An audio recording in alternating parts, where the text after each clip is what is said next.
옛날 옛적 바람도 고요한 어느 날 서해의 파도가 군산 해변을 부드럽게 감싸고 있을 때 이 지역에는 백마산이라는 웅장한 산이 있었다. 백마산은 때로는 하늘과 맞닿은 듯한 높은 구름에 가려져 신비로운 분위기를 자아냈다. 산의 정상에는 마치 신의 보호를 받은 듯한 성스러운 공간이 있었고 그곳에는 백마산신이라는 신령스러운 존재가 살고 있었다.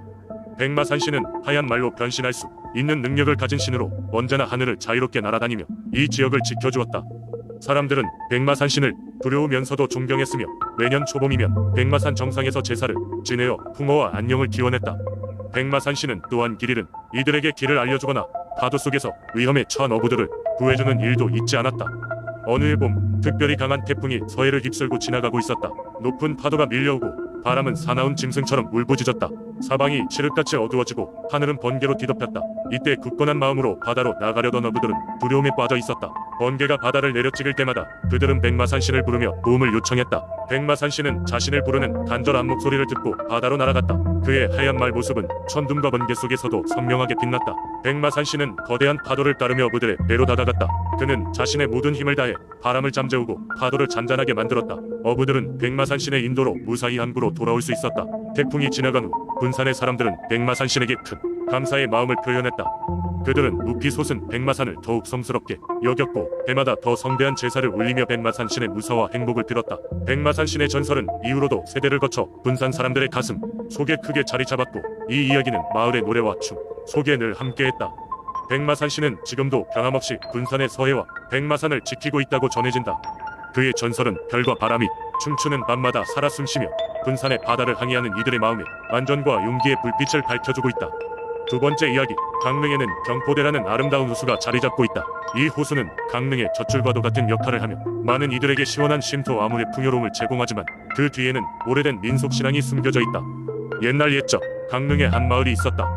마을 사람들은 농업과 어업으로 생계를 꾸려갔지만 특정 시기가 되면 마치 장화도끼 같은 큰 태풍이 몰아쳐 모든 것을 휩쓸곤 했다. 사람들은 두려움에 떨며 태풍을 막을 방법을 찾고 있었다. 어느 날 한 소녀가 나타났다. 그녀는 마치 바람에 흔들리는 갈대처럼 가냘프지만 선명한 눈망울을 가졌고 늘 호수 가장자리에 앉아 있었다. 그녀가 나타난 후로 점점 태풍이 먹기 시작했다. 마을 사람들은 그녀를 신비로운 힘을 가진 아이로 숭배하며 경포대의 용왕님께서 보호하러 보내신 게 아닐까 의심하였다. 소녀는 언제나 새벽에 일어나 경포대와 마을을 걸으며 조용히 기도를 드렸다. 그녀는 경포대의 용왕님께 따뜻한 마음씨를 가진 마을 사람들을 지켜달라고 간청했다. 그러던 중 어느 날 용왕님이 그녀의 기도를 듣고 호수에서 나타났다. 용왕님은 금빛 비늘과 커다란 눈을 지닌 거대한 용의 모습으로 호수 가장자리까지 기어나왔다. 소녀는 용왕님과 눈을 마주치며 두려움 없이 다가갔다.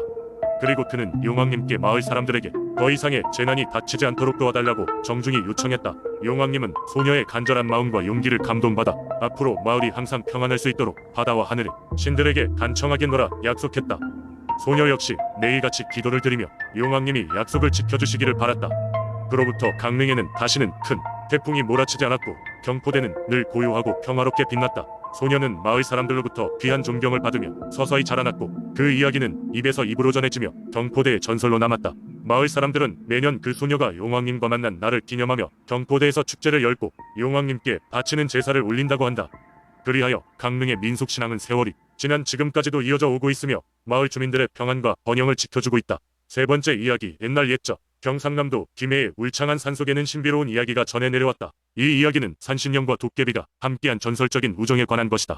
김해의 한산 중턱에는 크고 깊은 동굴이 있었다. 이 동굴은 사람들 사이에서 도깨비들이 모여 사는 장소로 알려져 두려움과 경외의 대상으로 여겨졌다. 하지만 그 깊은 동굴에는 매년 잊지 않고 찾아오는 손님이 있었다. 바로 이 산의 수호자인 산신령이었다.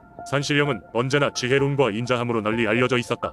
산속의 모든 생물과 교감하며 산의 생태를 지키는 일을 하고 있었고 그는 양수동에서의 평화를 위해서라면 어떤 위협도 두려워하지 않았다. 그런 산신령에게도 유일한 친구가 있었으니 그것은 바로 동굴 속에 사는 도깨비였다. 도깨비는 장난기 많고 겁이 없는 성향을 지니고 있었다. 그는 인간들을 놀라게 하고 겁을 주는 것을 즐겼지만 실은 매우 따뜻한 마음씨를 가진 존재였다. 도깨비가 왜 그 동굴에 살게 되었는지는 아무도 알지 못했다. 다만 전해지는 이야기에 따르면 도깨비는 하늘에서 내려온 별의 주각과 함께 이곳에 떨어졌다고 했다. 그날 이후로 도깨비는 이 산을 지키기 위해 산신령과 협력하며 살아가고 있었다. 둘은 서로 달랐지만 이상하게도 좋은 친구가 되어갔다. 그들은 밤이 되면 동굴 밖으로 나와 달빛 아래에서 함께 춤을 추고 산의 바람 소리를 들으며 서로의 이야기를 나누었다. 그들의 우정은 산속에 전해지는 여러 자연의 변화에도 흔들림이 없었다. 어느 날 산신령은 도깨비에게 먼저 말을 꺼냈다. 이제는 내가 해야 할 일이 있다. 곧 인간들이 이 산을 넘어가 새로운 땅을 개척하려 하고 있단다. 그들이 안전하게 이주할 수 있도록 우리가 길잡이가 되어 주어야겠어. 도깨비는 처음에 인상을 찡그리며 불평했지만 곧 이해했다. 여태껏 그들이 함께한 시간이 인간들의 평화로운 삶을 위한 준비였다는 것을 말이다. 마침내 이주 날이 밝았고 산신령과 도깨비는 자신의 능력을 최대한 발휘하여 길을 안내했다. 도깨비는 위험한 징후들로부터 인간들을 보호했으며 산신령은 양지 바른 곳으로 길을 이끌었다. 그들은 며칠 동안 함께했고 인간들이 무사히 새로운 터전으로 이주할 수 있도록 도움을 주었다.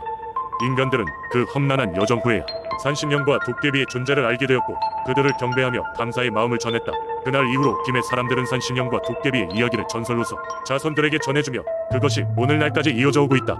이렇듯 산신령과 도깨비의 우정은 사람들에게 희망과 용기를 심어주며 김해를 수호하는 믿음의 이야기가 되었다. 그리고 그들은 여전히 그 산속 어딘가에서 사람들을 지켜보고 있을 거라는 전설이 되어 김해의 언덕과 골짜기를 감싸고 있다. 네 번째 이야기, 강원도 횡성에는 오래전부터 전해 내려오는 민속신앙이 하나 있다. 바로 산과 강을 지키는 수호신 산천왕에 관한 이야기이다. 이 전설은 횡성의 아름다운 자연, 경관과 어우러져 주민들에게 오랜 세월 동안 전해져 내려오고 있다. 산천왕은 본래 인간의 모습을 가지고 있었던 남자로 그의 기원은 지금으로부터 몇백 년 전 조선시대 중기쯤이라고 전해진다. 당시 횡성은 깊은 숲과 빽빽한 수림으로 뒤덮여 있었고 사람들은 산과 강을 터전 삼아 생활하고 있었다. 하지만 몇 해 동안 계속 대농수와 야생동물들의 습격으로 사람들은 고생을 면치 못했으며 자연재해 앞에 속숨치기로 당할 수밖에 없었다. 이때 한마을에 문수라는 이름의 젊은 청년이 있었다. 그는 작은 초가집의 홀어머니와 함께 살고 있었으며 어려운 환경 속에서도 성실하고 착한 심성을 지니고 있었다. 하루는 문수가 들에 나가 나무를 하던 중 이상한 장면을 보게 되었다. 커다란 호랑이가 다른 동물들과는 다르게 굉장히 온순하게 산속을 거닐고 있었던 것이다. 문수는 호기심에 따라가 보았고 깜짝 놀랄 만한 모습을 목격했다. 커다란 바위 앞에서 호랑이가 꾸벅꾸벅 잠들어 있는 인간이 형태로 변신한 것이다. 그것은 산을 지키는 신령 산천왕이었다. 문수는 그 모습을 보고 놀라움과 두려움에 떨었지만 산천왕은 그에게 해코지를 하지 않고 오히려 고개를 숙이며 말했다. 이곳은 내가 지키는 산이다. 너는 마음씨가 고운 청년이니 내가 너를 믿고 부탁 하나 하고자 한다. 문수는 산천왕의 부탁을 듣기로 했고 산천왕은 그의 귀에 비밀스러운 주문을 속삭였다. 그리고 덧붙이기를 이 주문을 외우면 앞으로 어떤 재해가 닥쳐도 이 마을은 무사할 것이다 라고 말했다. 그 이후 문수는 산천왕이 전해준 주문을 기억하며 마을 사람들에게 알려주었고 그 해로부터 횡성에는 홍수나 심각한 자연재해가 발생하지 않았다고 한다. 오히려 마을은 비옥한 토지와 축복받은 자연의 혜택을 누리며 번성하게 되었다. 산천왕의 명성은 멀리 퍼져나갔고 마을 사람들은 매년 제를 올리며 감사의 뜻을 전했다.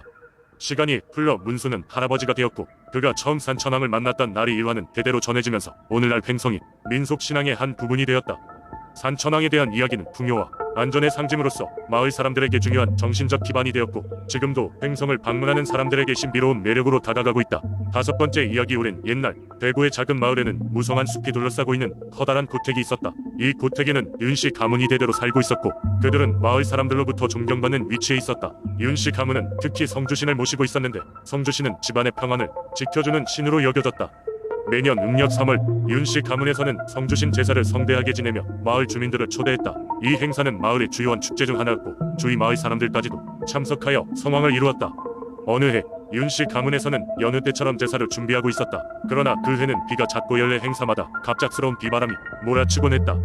주민들은 모두 신의 분노라고 생각하며 불안함을 감추지 못했다. 제사 전날 밤 윤씨 가문의 가장인 삼촌 윤준호는 잠을 청하던 도중 이상한 꿈을 꾸었다. 꿈속에서 낯선 노인이 나타나 내일 제사에 내가 참석하겠다. 특별히 나를 위한 자리를 마련해 두어라 라고 말했다. 윤준호는 꿈에서 깨어나 이 노인이 성주신이 아니냐고 생각했다. 꿈이 너무나도 생생했기에 무시할 수 없었다. 다음날 제사가 시작되었다. 윤준호는 꿈속 노인을 위한 자리를 마련했으나 실제로 누가 올 것이라고는 기대하지 않았다. 제사가 진행되던 중 갑자기 집안에 강한 바람이 불어오더니 문이 쾅 하고 열렸다. 마을 사람들은 놀라움을 금치 못했고 윤준호는 재빨리 노인을 위한 자리에 앉았다. 놀랍게도 그 순간 한 노인이 문턱을 넘어 조용히 들어왔다. 그는 푸른 두루마기를 입고 있었으며 범상치 않은 기운이 느껴졌다. 노인은 말없이 자리에 앉아 제사를 지켜보았다. 마을 사람들은 귀신을 본 듯 놀랐고 윤씨 가문은 매우 경외심을 갖고 정중히 대접했다. 제사가 끝난 후 노인은 미소를 지으며 윤준호에게 다가왔다. 이 집안은 성주신을 경외하니 내가 너희를 도우러 왔다. 앞으로도 성주신을 잘 모신다면 이 집은 태평할 것이다. 라고 말하고 어느새 자취를 감추었다. 그날 이후로 윤씨 가문은 성주신의 보살핌 아래 번영했다. 비바람도 잠잠해졌고 가문과 마을에는 평화가 찾아왔다.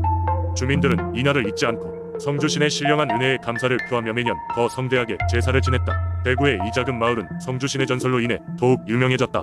이 이야기는 오늘날에도 마을의 사람들 사이에서 전해 내려오며 많은 이들에게 신앙과 믿음의 중요성을 일깨워주고 있다. 대구의 민속신앙에 얽힌 이 이야기는 단순한 전설을 넘어 사람들의 삶에 녹아들어 매년 새로운 의미를 더해 가고 있다.